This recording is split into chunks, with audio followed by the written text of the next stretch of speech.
Hello, my name is Mr. Wiggles. I'm here to talk about World Stone, which is my project I've been working on for a little while. So I'm going to start off by showing you the game itself for a moment, and I'll just zoom on by and fly through it. We'll talk about it as we go. So this is the entrance to one of the main cities, one of the big cities. It's more like an imperial city, I guess I would say.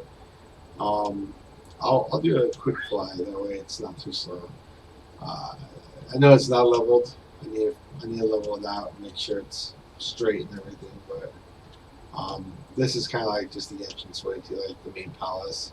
I am considering changing the texture of this palace.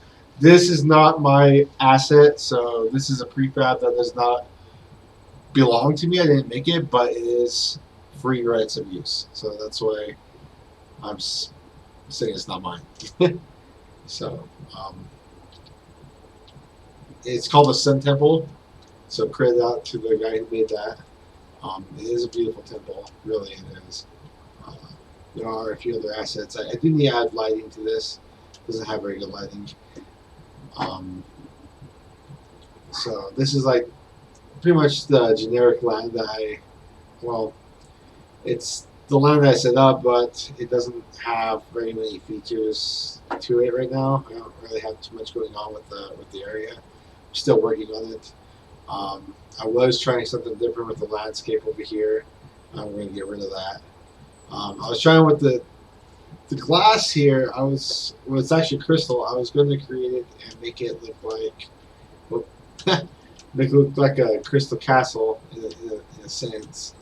But I'm still not sure if I want to do that because the way the light's reflecting and refracting, I'm not sure how it's going to turn out like that. But it's a good sample, good test to see what it would look like.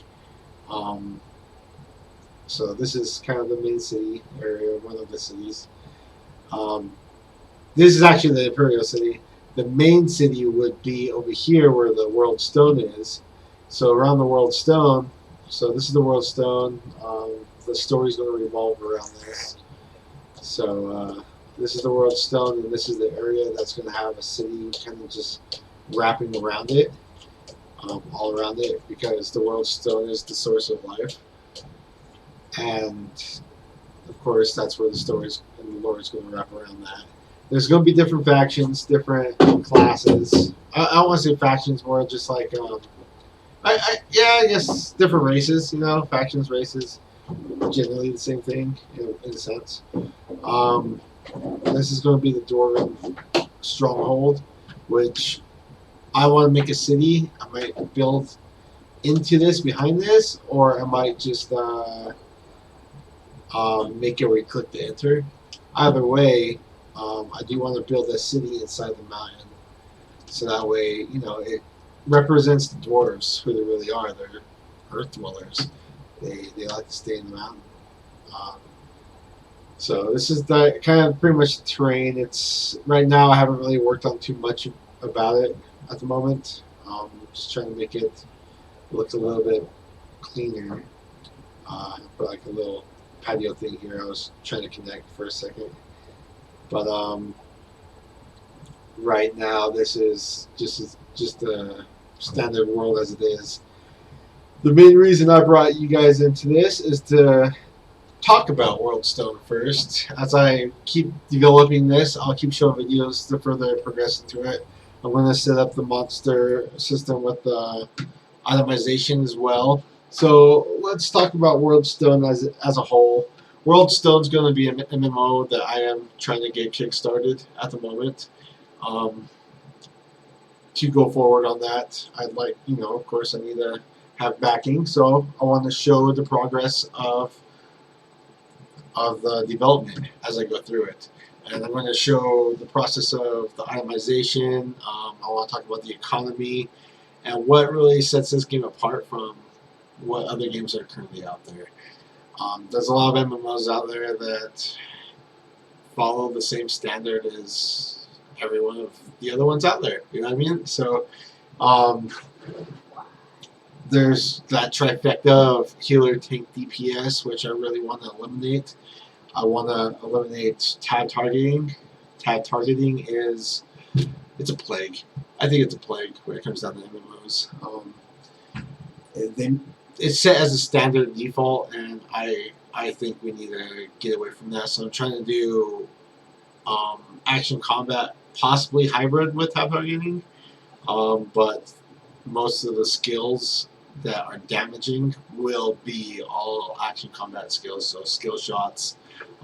You're gonna be playing kind of like Black Desert Online is a really good example of action combat. It's just that they do have too much movement in their game, which makes it kind of ridiculous on fighting. So I do want to limit some of the movement. I don't want this being like a ARPG where you fly through a map instantly either. You kind of got to zone through the area at your own pace, because if you push too far, too hard, even... Hey, give me 1 second. Right here, yeah. No. Come here. Come with that. So, what were we talking about? Oh yeah, so when you go further through on your own, it's kind of gonna be like you're gonna get aggro from the mobs, but it's not gonna be like, wow, we can only handle 5 mobs at most, or classic, I want to get more than 3, unless you're doing the AOE targeting build, or a kiting build. But this, you can handle, 15, 20 mobs at once if you want, if you're capable of doing it, if you have the right build. I do want to eliminate healing classes as a whole. I want you to be able to have self-sustaining healing, but at the same time, you need to be able to manage how much regen you're having, as well as how much defenses you're having and your offense. So it's going to be like an ARPG slash action combat third-person game. That's what I intend on having in this game. I do want to have an economy where, in the end, you can start building your own homes. You're going to be able to buy land and build homes, mines, guild halls on that land.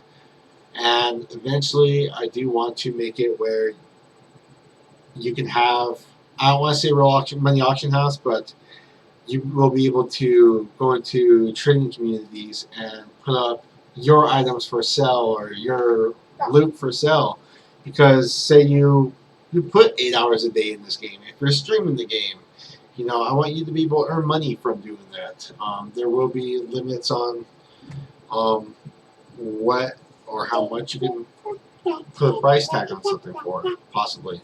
Of course, there's going to be limitations because we don't want an inflated economy system. Once your economy is inflated, it's worth nothing. So that's one of the big things, is I want this to be a game for the gamers.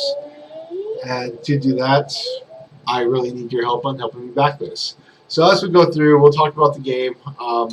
Itemization-wise, I'd like to say that I do want to make it the equivalent of Diablo 2 and have itemization where random drops happen. So if you get a rare or a unique, well, I don't want to say unique. If you get a rare, it's going to have up to like 4 affixes, 3 affixes, 3 or 4 affixes. And those will always be RNG based. So they'll be random rolls, but you can always count on certain affixes being on certain items. As you progress in the game, there's going to be different scaling of itemization. So once you get to the higher levels, there's going to be rare drops, which are going to have 3 different types of uniqueness in the end. And I'll give you a hint towards 3 of them is a cursed item, there's a demon tier item, and then there's a god tier, which is the fun tier item of the game. But that's an extremely hard drop to get, where if you get one, it's possibly like once a month or longer. Who knows? You might get lucky and get 2 a month or 2 a week. Who knows? But it's going to be an extremely rare and hard to find drop to get. It's going to be the top item to get for your building class or for somebody else's. And you can sell it if you feel like it. If you want to trade it, you can trade it. Everything in the game will be tradable and sellable. There'll be even professions in here where, like, say if you want to build a house for somebody, or if you want to have somebody build a house for you, you can tell that profession, hey, I'll give you this much of either real money cash, or you can be like, I got currency, trade them up your currency, either items, crystals, gold, for a house that somebody may build. You can make preview builds of the house and sell that house or castle or guild hall to an individual for a certain amount, and that can be your profession. So you can make a pretty penny just playing professions on here if you feel like it. I want to make it with alchemy. I want to make it with enchanting, with masonry. I want to call it masonry profession, but it'll be of the sorts. Different professions that will have their own unique quality that can actually make them money, as well as leasing off land that you buy. Maybe you want to put a mine on your land and rent out that mining lease to anybody who wants to rent it out. So somebody rents it out for a week. Maybe they want to pay $10 for that week, or they pay you 150 gold. Either way works for you. You decide on how much you want for it, and you also get a 5% profit of the materials. So the materials will come. You'll get 5% of your own for the materials. So it is a big project, and that's why I don't intend on doing this fully myself. I do want to get this backed and invest in getting other developers in on here, programmers. I want to get some sound engineers. I want to make this something that can be big in the future. So join me, help me, follow me, give me advice. I'm always open ears to, what can change, what can be better in here. But I'll be talking more about it in the next episode. And thank you for joining. And I hope you have a great day. Thank you very much. If I can do this left-handed.